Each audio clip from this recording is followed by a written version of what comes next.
Hi friends, hello, welcome back to our channel. నేను మీ రాజీ. ఇవాల్టి వీడియో ఏంటంటే tasty aloo curry with puri. పూరిని చుక్క నూనె అయినా పట్టకుండా ఎలా ప్రిపేర్ చేసుకోవచ్చో ఇవాల్టి వీడియోలో అయితే చూపిస్తానమాట. టేస్టీ ఆలూ కర్రీ కాంబినేషన్ సూపర్గా ఉంటుంది కదా. లంచ్లోకైనా డిన్నర్లోకైనా చిటికెలో ఎలా చేసుకోవాలనేది ఇవాల్టి వీడియోలో అయితే మీకు షేర్ చేసేస్తాను. మరి ఇలా పూరీలు ప్రిపేర్ చేసుకోవాలంటే మనం ఏ విధంగా పిండి తడుపుకోవాలి అనేది కూడా మీతో చిన్న టిప్స్తో ఇవాల్టి వీడియోలో అయితే షేర్ చేసేస్తాను అనమాట. మరి మీకు బెలూన్లాగా పొంగే పూరీలు కావాలనుకుంటే ఇప్పుడు నేను చూపించే వీడియోని అయితే ఫాలో అయిపోండి. కొత్తగా వంట నేర్చుకునే వాళ్ళైనా సరే ఇలా చిన్న ట్రిక్స్ యూస్ చేసి పూరీ చేసామంటే ఆయిల్ అనేది అస్సలు పట్టుకోదు. ఎన్ని పూరీలైనా అవలీలగా తినేయచ్చు. ఫస్ట్ అయితే ఇప్పుడు ఆలుని అయితే ఉడకపెట్టేసుకోవాలన్నమాట. మనం కుక్కర్ అయితే తీసేసుకొని ఇక్కడ నేను 3 మీడియం సైజ్ ఆలుని అయితే తీసేసుకొని శుభ్రంగా కడిగేసుకుంటున్నాను. ఇప్పుడు వీటిని ఇలా మిడిల్లోకి కట్ చేసుకొని వేసేసుకోవాలి. ఇవి మునిగేదాకా నీళ్ళు అయితే వేసేసుకోవాలి. ఇందులో కొద్దిగా సాల్ట్ వేసుకున్నామంటే ఉడికిపోయిన తర్వాత ఈజీగా పీల్ అవుట్ అవుతుంది. మరి కుక్కర్ మూత అయితే క్లోజ్ చేసేసుకొని విజిల్ పెట్టేసుకొని 3 విజిల్ వచ్చే వరకు ఆలుని మెత్తగా ఉడికిచ్చేసుకోవాలన్నమాట.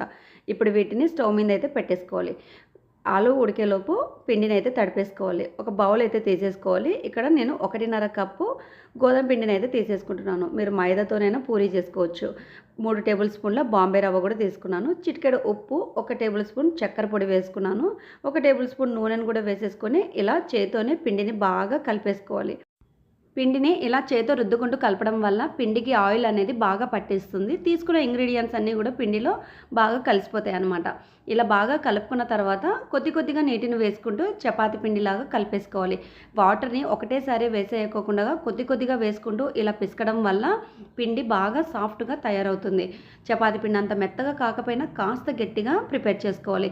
మన పిండి మొత్తం తడుపుకున్న తర్వాత మనం ఒక 10 మినిట్స్ రెస్ట్ ఇచ్చినప్పుడు పిండి కొద్దిగా సెటిల్ అవుతుంది. ఇప్పుడు తడుపుకున్నటువంటి పిండిని ఇలా ఒక పక్కనైతే ఉంచేసుకోవాలి. ఈలోగా బంగాళదుంపలు అయితే మెత్తగా ఉడికిపోయి ఉంటాయి కదా. మరి కర్రీ ప్రిపేర్ చేసుకోవడం కోసం స్టవ్ వెలిగించి బాండీ అయితే హీట్ చేసుకొని తగినంత మోతాదులో ఆయిల్ అయితే వేసేసుకోవాలన్నమాట. ఆయిల్ కాస్త వేడైపోయిన తర్వాత 1 టేబుల్ స్పూన్ శనగపప్పు, మినపప్పు, ఆవాలు, జీలకర్ర బాగా వేగించేసుకోవాలి.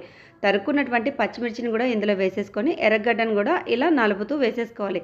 ఇలా వేసుకోవడం వల్ల ఎర్రగడ్డ త్వరగా మగ్గిపోయి ఈవెన్గా వేగుతుందన్నమాట. ఇందులోనే కొద్దిగా కరివేపాకును కూడా వేసేసి ఒక 3 నిమిషాలు అలా ఇలా ఆయిల్లోనే బొర్లించేసుకోవాలి.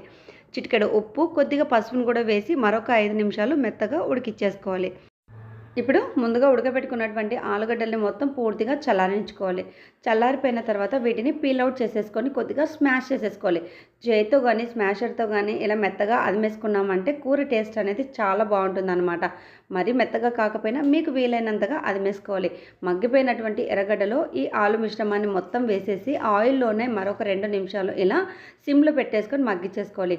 ఆయిల్లో మగ్గిచ్చేసుకోవడం వల్ల కూర టేస్ట్ చాలా బాగుంటుంది. ఇప్పుడు గిన్నెలో ఒక 2-3 టేబుల్ స్పూన్ల శనగపిండిని తీసుకొని కొద్దిగా నీటిని వేసుకుంటూ ఎక్కడ ఉండలు అనేవి లేకోకుండా సాఫ్ట్గా కలిపేసుకోవాలి.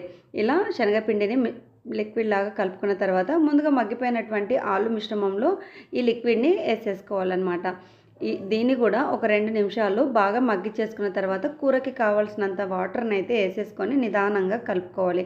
ఇలా తగినంత కన్సిస్టెన్సీ వచ్చేలాగా వేసేసుకోవాలి. ఇప్పుడు మూత పెట్టి మరొక 5 నిమిషాలు ఉడికించామంటే కూర కాస్త దగ్గర పడుతుంది. ఈ టైంలో మనము గుప్పెడు కొత్తిమీరను కూడా వేసి మరొక 2 నిమిషాలు కూరను ఉడికించామంటే టేస్టీ ఆలు కర్రీ రెడీ అయిపోయినట్లే. ఈలోగా పిండి చాలా సాఫ్ట్గా తయారై ఉంటుంది కదా. బాగా నానినటువంటి చపాతీ పిండి ముద్దని ఇలా చేతితో మరొకసారి అదుముకుంటూ మెత్తగా అదిమేసుకోవాలన్నమాట. కావాల్సినంత సైజులో పిండిని అయితే ఇలా తీసేసుకొని ఇలా చిన్న ఉండల్లాగా తయారు చేసుకోవాలి. ప్రతి ఉండను కూడా చేతితో బాగా సాఫ్ట్గా ఒత్తేసుకోవాలి. పిండి మొత్తాన్ని కూడా ఇలా ఉండల్లాగా చేసుకొని పక్కన ఉంచేసుకోవాలి. డీప్ ఫ్రై కోసం స్టవ్ వెలిగించి బాండీ అయితే పెట్టేసుకొని ఆయిల్ అయితే హీట్ చేసేసుకోవాలి. చేసుకున్నటువంటి పిండి ముద్దలను ఒకదాని తర్వాత ఒకటి తీసుకుంటూ పూరీలాగా ఒత్తేసుకోవడమే. ఇలా పూరీ వత్తే టైంలో పొడి పిండి కాకుండా నూనె వేసి పూరీ అదుముకోవడం వల్ల పూరీలు కాల్చే టైంలో నూనె అనేది ఖరాబ్ కాకుండా నీట్గా ఉంటుంది. పూరీని ఎలా పడితే అలా ఒత్తుకోకుండా ఇలా పూరీని తిప్పుకుంటూ పూరీ అనేది ఒత్తేసుకోవాలి.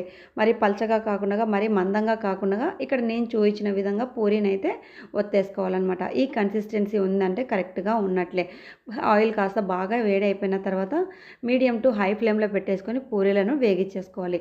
పూరి ఇలా బాగా వేగే టైంలో వేడి నూనెను దీనిపైన వేసుకుంటూ వేగించేసుకోవాలి. అలా వేయించుకున్నామంటే పూరి అనేది బాగా పొంగిపోతుంది.